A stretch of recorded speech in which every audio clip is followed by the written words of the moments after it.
agaasimaha guud ee wasaaradda horumarinta caafimaadka Somaliland Dr. Maxamed Cabdi Xergeeye ayaa daafuray wareegga wajigii saddexaad ee talaalka ka hortagga xanuunka COVID-19 madasha daafurka talaalka waxaa ka soo qayb galay mas'uuliyiin ka socota wasaaradda horumarinta caafimaadka Somaliland iyo hay'adda ay wada shaqaynta dhow leeyihiin ee UNICEF waxaanay dhammaantood ka hadleen wareeggan cusub ee talaalka COVID-19 ee Somaliland soo gaadhay oo tiradiisu dhan tahay 30,000 oo talaal iyo sida ay bulshadu uga faa'iideysan lahaayeen si looga hortago loogana feejignaado halista xanuunka coronavirus. ugu horreyn waxaa madasha ka hadlay agaasimaha waaxda caafimaadka guud ee wasaaradda horumarinta caafimaadka Somaliland Mudane Daahir Bahdoon waxaanu faahfaahin ka bixiyay talaalka iyo magaalooyinka la gaarsiin doono.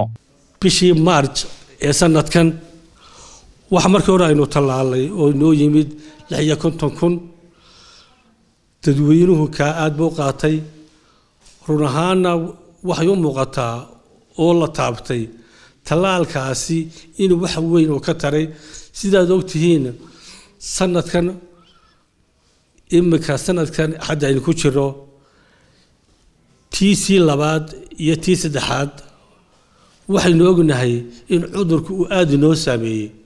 oo dhimashada iyo tamootidaba yani uu aad inoo saameeyay marka talaalkaasi hoos buu u riday wasaaradda caafimaadku markaa tii oo la kaashanaysa dadweynaha iyo dawladda iyo hay'adahaasi waxaan markaa hadda qorshaysan in qaybtii saddexaad laga hirgeliyo waddanka qaybtaa saddexaad ee inoo timid oo 30,000 oo dhowsa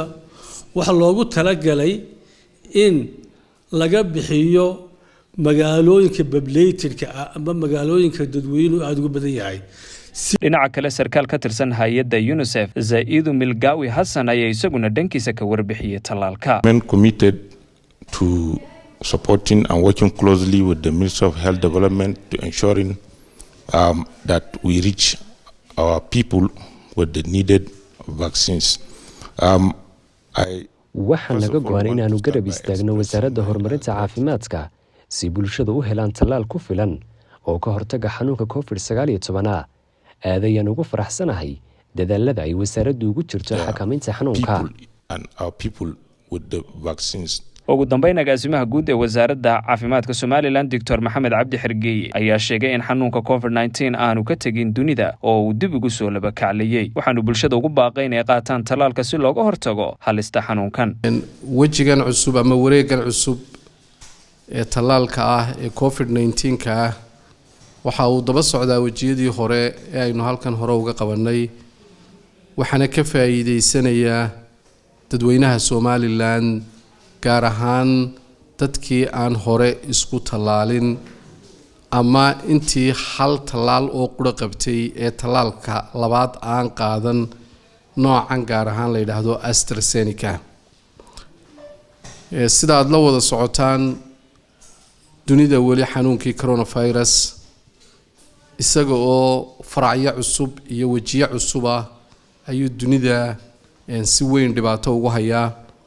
innaguna dunida ayaynu ka mid nahay oo dunida kama goonin marka uu meel ka bilaabmo virusku si degdeg ah ayuu u fidaa dunidu imika waa meel qura marka uu meel ka bilaabmo waxa la filayaa inuu wadan meel kale ama dunida inteeda kale uu si dib yar wada gaadho waxa baryahan dambe muuqatay in wadamada hareeraheena iyo gobolada hareeraheena aynu jaarka nahay oo xanuunku si weyn uga jiray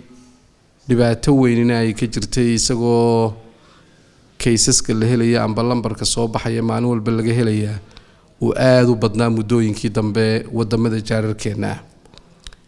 inagu Somaliland ahaan aad buu u yaraa inkasta oo moodaysa maalmihii u dambeeyay inuu jiro waxoogaa yar oo number ah oo dad ah oo laga helayo Xamse Xayd wararka laanta afka Soomaaliga CBA TV Hargeysa